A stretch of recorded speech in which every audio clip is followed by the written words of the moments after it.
Well, you're back with Zoe Alexandra from People's Dispatch. I'm Vijay Prashad. We are doing our fourth live on the Israeli war on Gaza. Today is the 31st of October. This war has been going on now for 3 weeks. Zoe, it's always hard to talk about this as a war because it's so asymmetrical. And yet, of course, we don't have vocabulary to talk about it in any other way. People are saying genocide, people are saying other things. It's not entirely a one way street because the Palestinian factions have been resisting. I'm going to come back to that in a second. UNICEF released a very important statement, said that Gaza is becoming a living hell. That's UNICEF's language, saying that Gaza is becoming a graveyard for thousands of children. Very hard to keep up with the numbers that are coming of the dead. The Ministry of Health says 8,525 Palestinians killed. That's a lot of people killed in 3 weeks. Of them, and this is the part where UNICEF sprays a graveyard for thousands of children makes sense. 3,542 children dead. What hasn't been talked about is that there are over 21,000 injured. There are 2,000 people missing, of them 1,100 children. A lot of children impacted because Gaza is a very young place. If you travel to Gaza, you would have seen in Khan Yunis, in Beit Jalon, in Gaza City, in Rafah City, lots of kids everywhere. And it's kids who are bearing the brunt of this. Just hours ago in Jabalia refugee camp and Al Sheikh refugee camp, both of them in Gaza's north, vicious airstrikes, tank fire, and so on. Between 100 and 400 people killed. Indonesian hospital reports 50 dead bodies brought in from Jabalia. Now, the Israelis are saying, we told you to leave. Of course, the access roads to the south had been bombed. Very difficult for people to up and leave. They worry, they are scared. Many of them have taken refuge in the anterooms of hospitals and so on.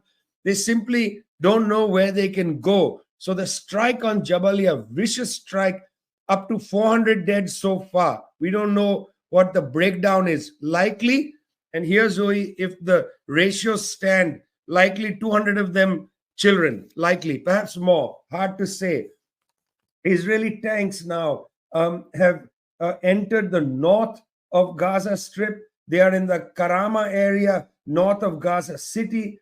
Tanks have also come in the central region. They have been seen at Saladin Street, which is the road that divides north and south Gaza. What looks like is that the Israeli tanks have entered the north and the south to encircle the northern part of Gaza.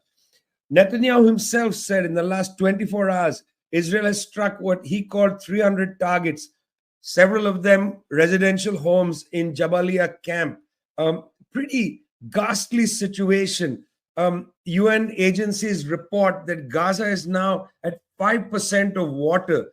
If you think the only way children are going to die in Gaza from the bombing, from the aerial bombardment and tanks, you have another thing coming. They're going to start dying of dehydration, of malnutrition, and so on. UN agencies report some of their storehouses for food have been ransacked by hungry people. Look, I've traveled in Gaza. I know that this is not a place of danger. You know, you can walk around anywhere. Nobody's going to rob you. This is not a place where you fear theft. There's extraordinarily low theft rate. On the other hand, desperate people breaking into UN storehouses to eat, a graveyard for thousands of children, a living hell. You're in Washington, D.C. now in anticipation of the November 4th protest. We're going to talk about that later, Zoe. But of course, the United States government providing a kind of defensive shield, an iron dome of its own around the Israeli government, not allowing a ceasefire, even talk of a ceasefire. It's not only the US, we should say, in Britain, for instance, another major power, both Rishi Sunak, the prime minister, and Keir Starmer, leader of the Labour Party, against the idea of a ceasefire. Something so important as a ceasefire off the table for these people? What's happening in Washington? Why is everybody seemingly against a ceasefire in the US political class?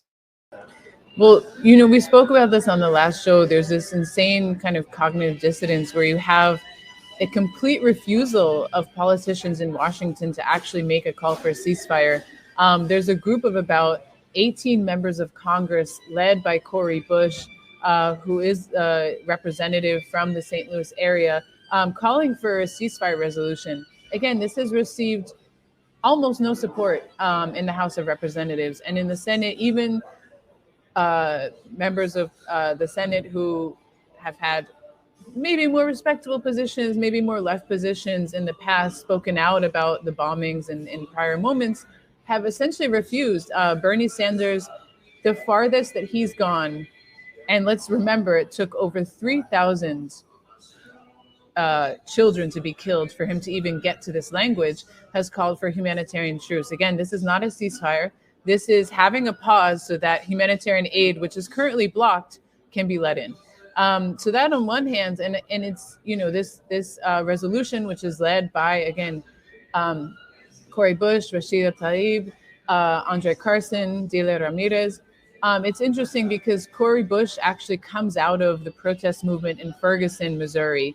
And if people remember that this was a huge uprising following the murder of Mike Brown by Ferguson police. And it was a moment where activists in the United States were rising up and were facing a lot of police repression. And I think a lot of people remember that there was this kind of beautiful solidarity where Palestinian activists were seeing this repression of Black activists, of BLM activists on the streets in Ferguson, and giving them tips on how to deal with tear gas. And so it's no surprise, I think, that someone like Cori Bush in this moment would really push for this. And what's sad is that more progressive legislators are not joining her, and that they continue. I mean, a really, really atrocious clip of Hillary Clinton saying that how could we call for a ceasefire if a ceasefire means capitulating to Hamas and it means essentially kneeling to Hamas? And this is just ridiculous, completely unfounded. And we see that the call for the ceasefire has majority support, not only of people across the globe in Africa and in West Asia, but also people in the United States. Again, as we spoke about last episode on Saturday, hundreds of Jews were occupying the Grand Central train station calling for a ceasefire. People have been on the streets every day saying this is an essential demand. We cannot let this genocidal violence against people in Gaza continue. Yet US politicians say that this is completely out of the question. And it's also such an ahistorical reading of what's happening. They're saying that there can be no ceasefire until the hostages are released. And it's a complete, of course, intentional misreading of the situation, because from the start, Hamas has said, we will release the hostages when the 10,000 now Palestinian prisoners are released. And even the families of the hostages have demanded that the Israeli government actually have some sense and actually think about the well-being and the lives of their family members who are being held hostage. And they say, this is the only sensible solution. We're not talking about a situation, again, as the Secretary General of the United Nations says, we're not talking about a situation in a vacuum. We're talking about a conflict that has very, very clear roots, and that there's very clear demands on the table. And this position of the US and Israel to just completely ignore that and say we have to continue an essential annihilation of a population is truly criminal. And I think what you're saying is exactly right, that the support that the US has provided to Israel, not only in the billions of dollars of military aid, but also this shield against any sort of united political action, whether it be in the UN Security Council or whether it be by its own Congress actually taking action. And I think it's really interesting because it's common to say that, standing against Israel is political suicide. And I think that US politicians have to think really deeply about what does it mean about their constituents going out every day, facing rain, facing arrest, demanding a ceasefire, and they're turning their backs on them. So I think that who is the political suicide for? Their donors or their constituents? It's a very important question, question of political leadership. You go back to the Palestinian scenario around Palestine, other political leaders are struggling with what to do. In the United States, the political leadership has decided no ceasefire. We're going to allow Israel, as James Kirby said, no red lines. They can do anything they want. They want to kill 400 plus people in Jabalia. Go ahead, kill 400 people in Jabalia. You want to bomb, go back and bomb Khan Yunis? Go back and bomb Khan Yunis. 2014, the Israelis entered Gaza in force. There was, I think, 3,000 people killed at the time. By the way, 65 odd Israeli soldiers killed. Already Hamas has said, and other Palestinian factions have said, they've taken out a couple of tanks. They are fighting them here and there. It's not easy to actually battle when you've got bombing happening from overhead, but apparently they are fighting in certain places in the north against the advance of Israeli tanks. But in the regional scenario, what can one expect? The government of Iran. Now, the United States has been saying Iranian proxies are doing this, Iranian proxies. The government of Iran has said, we don't want a war. 72 US battleships are sitting in the Eastern Mediterranean, directly threatening Iran. Iran has said, we directly don't want to enter this conflict. Interesting statement. The foreign minister of Lebanon has said, we don't want to enter this conflict. He said that even Hezbollah doesn't want to enter the conflict. I'm going to get back to Hezbollah in a second. But you got Lebanon, you got Iran, you've got other leaders saying, we don't want this to extend, we want a ceasefire. On the other hand, so far, silence from Sheikh Hassan Nasrallah of Hezbollah hasn't spoken. I've said this before. When Nasrallah speaks, Nasrallah is going to declare war. Therefore, he's holding his horses. I must say, it's getting hard for the Hezbollah fighters, all 100,000 of them. Very hard for them to sit and watch what's happening in Gaza. It's very difficult for the factions in Syria to sit back and watch what's happening.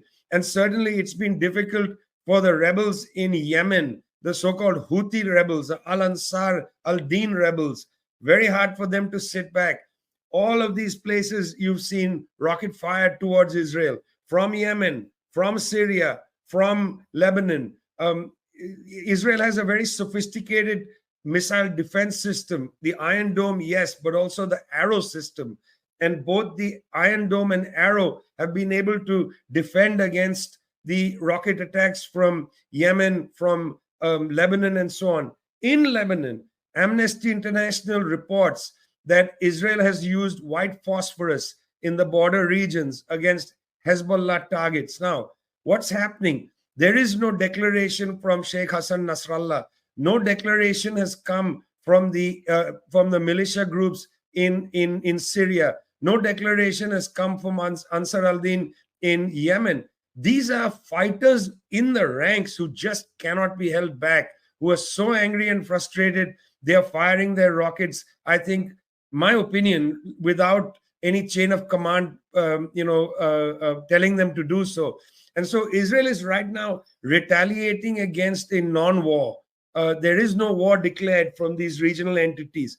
But as the killings increase, I don't know if Sheikh Hassan Nasrallah can control his people. He is going to be under pressure to push the green light and let go. The 100,000 fighters firing sophisticated rockets, much more sophisticated, Hezbollah says, than they had in 2006 at Tel Aviv, at other places in the north of Israel.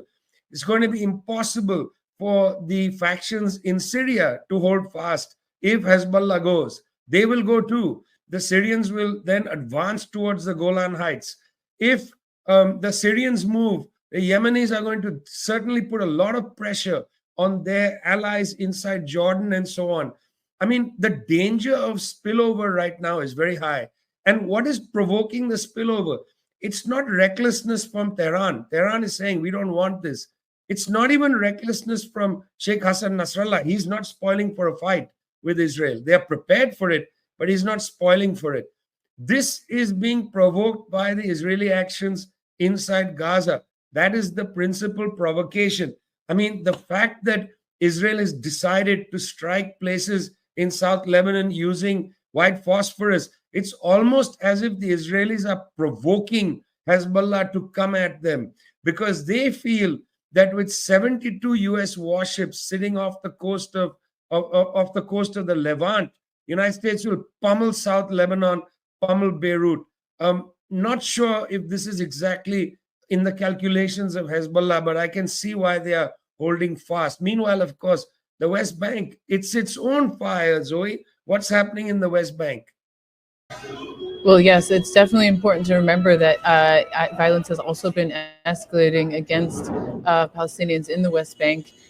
Over 100 people have been killed since October 7th. And as we reminded in our last live stream, this year was already the most deadly for Palestinians in the West Bank, East Jerusalem, and Gaza in terms of the number of people that have been killed by Israeli forces. And what's interesting to point out is that actually the violence that people are seeing across the West Bank is not only from occupation forces, but also from settlers. And there's been a huge spike in attacks. Over 2,000 have been injured. And additionally, as we mentioned before, the sort of selective arrest campaigns have been really on the rise. Again, over 1,100 people have been detained in the West Bank since October 7th. And within the prisons themselves, there have been reports of extremely atrocious conditions. 2 prisoners have actually been killed or, died, as we said, as we talked about last week with the past tense. In these conditions, there have been reports of them being deprived food, being deprived of water, of blankets, of basic conditions in these prisons. And it's interesting. It's always important to bring it back to the prisons, because this is the key demand. As we said, there are people are being unjustly held under. There are thousands being held under the administrative detention ordinance, which essentially means Israel can keep you in prison almost indefinitely, keep renewing the administrative detention order, which means you're not formally charged with anything. You have no right to a trial. Many of your basic rights are violated. This is really crucial. And there's also been an increase in the Israeli forces raids in terms of its intensity. So we've seen over the past year these raids where they come in with the troops, take people out of their houses at night. However, we've seen this past week tanks rolling in to the Jenin refugee camp. We saw tanks destroying an entire neighborhood in the Jenin refugee camp. We've seen airstrikes. So this is a serious escalation. Again, I mean, it's hard to even list out how many levels and layers of international law are being violated in this situation. We know that there have been calls for Israel to be brought before the ICC. We also know that these are constantly blocked by the U.S. But we have seen Spanish politicians, we have seen Cyril Ramaphosa calling for this. But we have to keep our eyes on the West Bank, because this is their with the settler attacks under the protection of the Israeli forces. This is seriously worrying. People are continuing to go out on the streets in Ramallah. There have been numerous national strikes that have been taking place, even in Jenin, where the attacks have been extremely fierce on an almost nightly basis. People are still protesting, standing with their brothers and sisters in Gaza, standing with the other part of Palestine, which they long to be reunited with. They long to be united with. Meanwhile, of course, aid not getting into Palestine at all. Very interesting, important for people to know. Through the Rafah crossing, which bridges the border between Egypt and Palestine, that's the only crossing where trucks are allowed to go across. 150 trucks have gone across. It used to be 500 trucks a day to basically supply Gazans in the Gazan province of Palestine. 500 trucks a day. Thus far, over the past 3 weeks, only 150 trucks. And by the way, it's not easy. First, the Israelis are insisting all trucks have to go to Nitzana.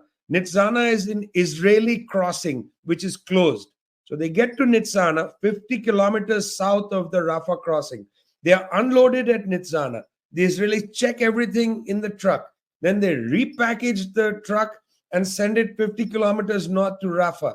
at Rafah. Those trucks are not allowed to enter. They have to be unloaded. They have to be loaded on to Palestinian trucks, and then they are allowed to go into Rafah city. So imagine when people say, well, trucks are entering, the details are important here. The Israelis are basically constructing a humanitarian mirage, allowing people to think, well, trucks are coming in, but in fact, they are blocking trucks, still blocking electricity. And as I said earlier, only 5% of Gaza's water needs are being fulfilled. And that's a lot of that is through tanks and so on, not through the delivery of fresh water. It's in fact, it's in a medieval siege of a higher kind. Okay, but this bizarre Nitzana to Rafah thing that they are doing is extraordinary, and it bears notice by the international population. Now, the Europeans, 27 of them, have called for a humanitarian pause.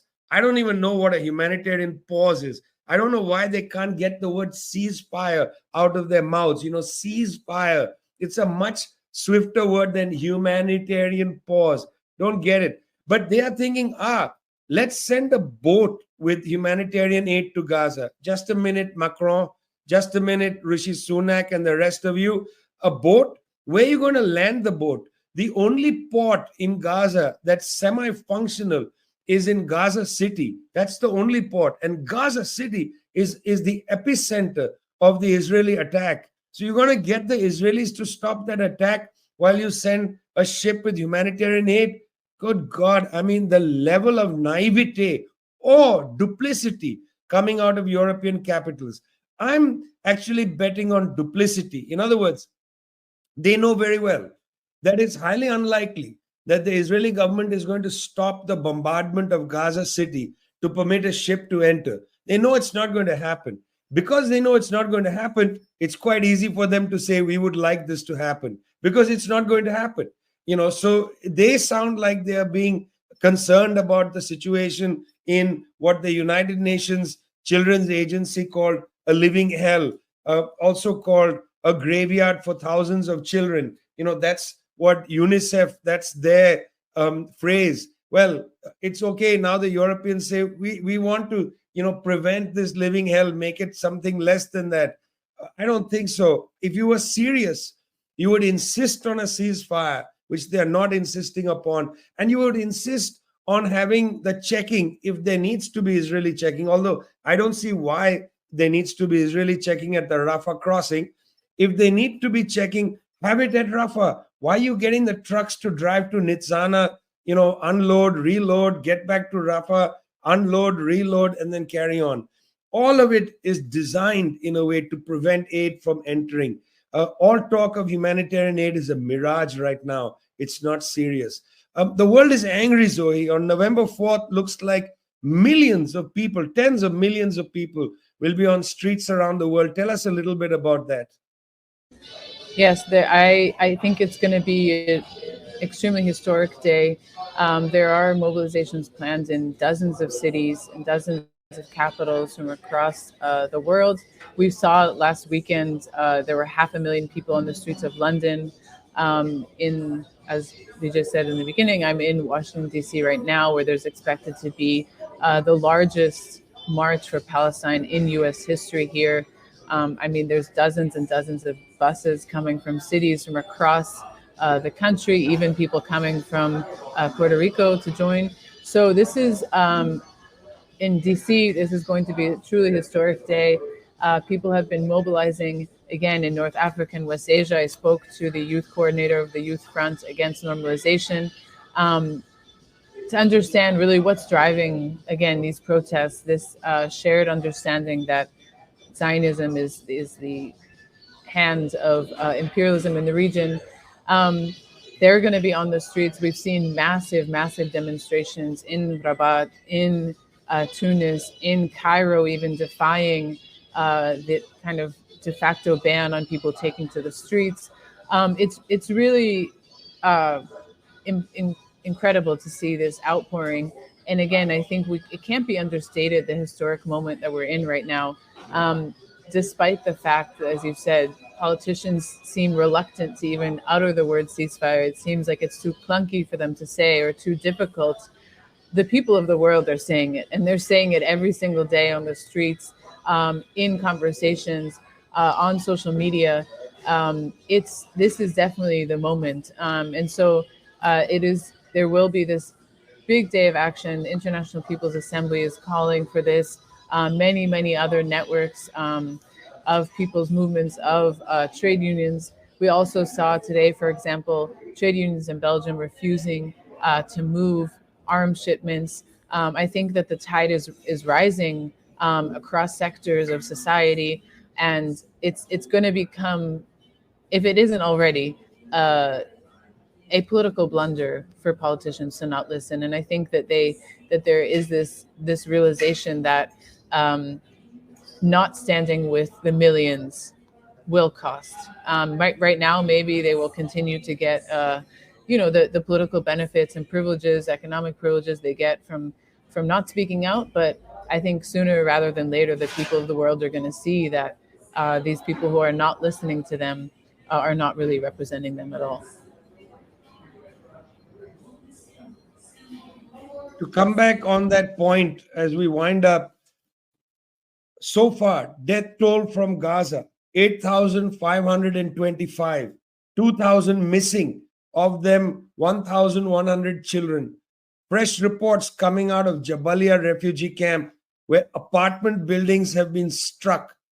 One person I spoke with said 50 members of a friend's family were wiped out in that attack on Jabalia. Jabalia is a very densely populated place. It's not easy to tell people in a place like that to just leave and go somewhere else.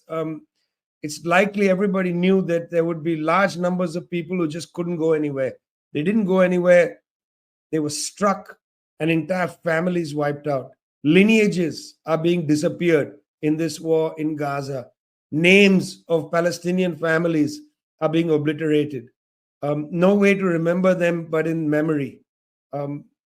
Let's see if the world community on November 4th, Zoe, is able to put pressure, at least to call for, if nothing else, a ceasefire. See you later. Thanks a lot.